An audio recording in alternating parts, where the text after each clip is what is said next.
You might be inspecting your home and you want to make sure everything's in good condition, and this includes your floors. But you're not 100% certain how to determine whether or not your floors are sagging. In this video, we'll show you how you can determine whether or not you have sagging floors.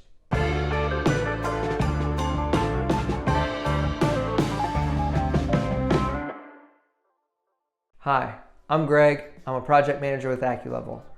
Identifying slopes or sagging in your floor may not be easy if you don't know what to look for. So in this video, we're going to show you what to look for.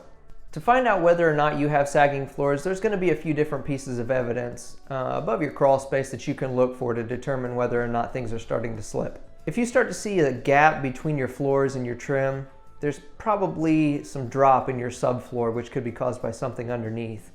If you start to see pieces of maybe a cabinet that's leaning up against the wall that's starting to tip away, this could be another indicator. If you have doors that aren't shutting like they used to, cracks that are forming up above door frames, these are other signs that are going to start to pop up if your floor is starting to drop, because everything will start to drop with it. Now in the crawl space, you'll start to find different pieces of broken framework or pieces that have been crushed from the weight up above. If wood will get wet enough, then it'll start to just smash down. Otherwise, you might find cracks in the woodwork below that will allow some give that wasn't there before. Thank you for watching. I hope this video has given you some confidence in how to inspect your floors for sloping and sagging. If you want to learn more about sagging floors, please continue to watch this course and be sure to like and subscribe.